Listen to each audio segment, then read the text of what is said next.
I'm Matt Donnelly of RotoBaller, and it's time to break on through to the other side with these running backs in 2023. Rachaad White has seen his ADP climb in recent weeks as the fantasy community is starting to catch on that White is going to receive plenty of work and volume is key when it comes to fantasy. Yet at RB27, more people still need to be reminded just how much potential White has when we are talking about fantasy production. There is no one in this Bucs backfield that is going to challenge for touches. Keyshawn Vaughn, Chase Edmonds, Sean Tucker, it ain't going to happen. Last season, White, he was 7th in the NFL in targets per snap amongst running backs with a 12.8% target share, and with Leonard Fournette now out of the picture, someone will need to pick up on those 83 vacated targets. Not to mention Fournette ran the second most routes amongst running backs a season ago. Fantasy managers, they saw what White was capable of when Fournette was out of the picture. Think back to week number 10 when White ran the ball 22 times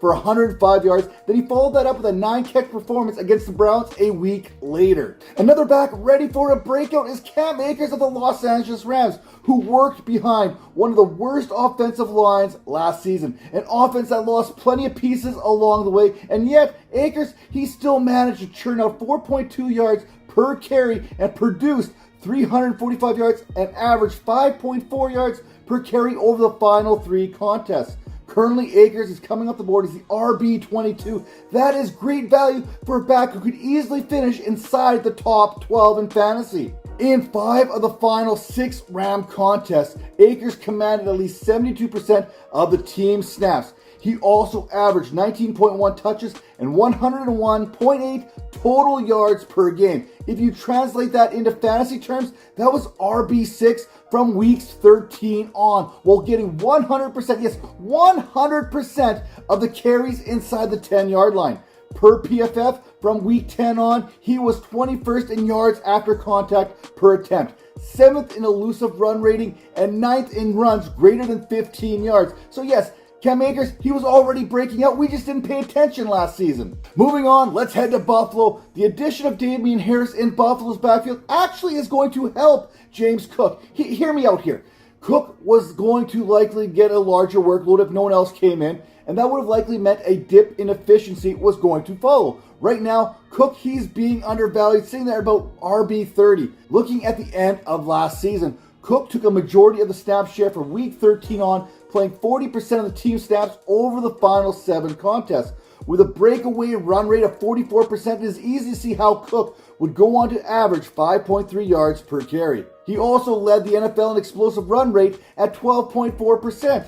Not only does Harris come in and keep Cook fresh, he also allows Cook to pretty much run the Bills' passing attack out of the backfield. Last season, Cook saw a 37% target share per route run, while seeing Devin Singletary's route participation rate at 57%. All that route participation is going to swing over to James Cook, and if the target rate remains the same, look out. It's now time to look out to Washington here and take a closer look at Brian Robinson. And I get it, the numbers without context, it's understandable why people are fading Robinson. I get it, 3.9 yards per carry, that's not great, but the fact that he came in from injury after missing training camp and everything else and became the RB1 in Washington, that is a testament to the type of player that he happens to be. That poor 3.9 average, that actually factors in those early contests when Robinson, a rookie, was getting back into the swing of things after missing some time in camp, after suffering those injuries. We all know about the situation he found himself in before the season even started. Now, even with that slow start from week 6 on,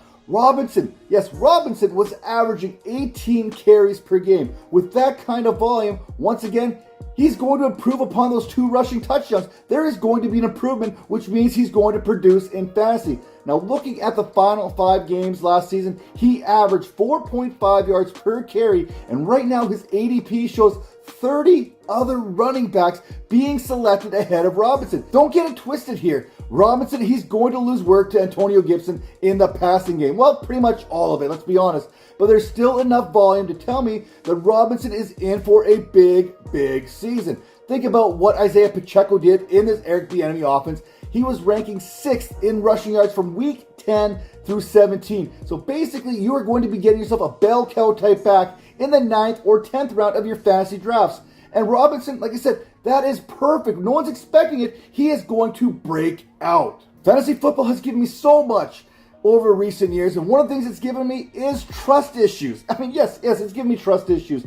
That should surprise absolutely nobody. So please forgive me if I'm not buying into what the Denver Broncos and Sean Payton are trying to sell me when it comes to Javonte Williams and his status in 2023. It's like reliving the whole J.K. Dobbins situation all over from 2022. This past offseason, we watched the Broncos add some insurance in the form of Samaje Perine, who is more than just an insurance policy. Perine signed a 2-year, $7.5 million deal, so you can expect him to factor in on this offense one way or another. Now, I was talking to former Seahawk and a former teammate of Russell Wilson, and we talked about how Russell Wilson likes to use his backs and operate essentially from check down to touchdown. So we know that the backs are going to be used in a Russell Wilson type offense. In recent years, Russell Wilson has been one of the most contacted quarterbacks in the NFL. And after seeing that pressure rate allowed in the preseason early on, it's natural that I think we're going to see more Perine, not only as a pass catching option,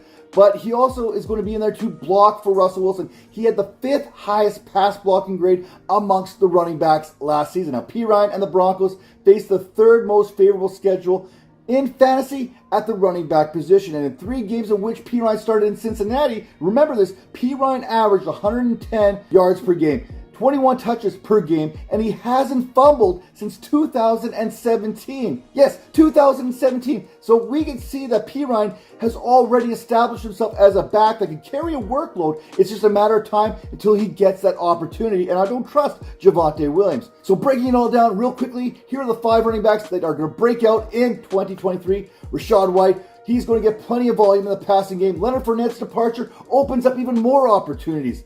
Cam Akers, the band is all back together in Los Angeles. Stafford, Cooper Kupp, they're going to get the attention all off of Cam Akers, who had a nice little solo run towards the end of 2022. Volume is key for Brian Robinson, who saw a heavy workload in 2022. Now fully healthy, he is no longer a rookie, and we should see production coming off of that volume. All the ingredients are there in Buffalo for James Cook to, well, cook, and the passing volume should be all his.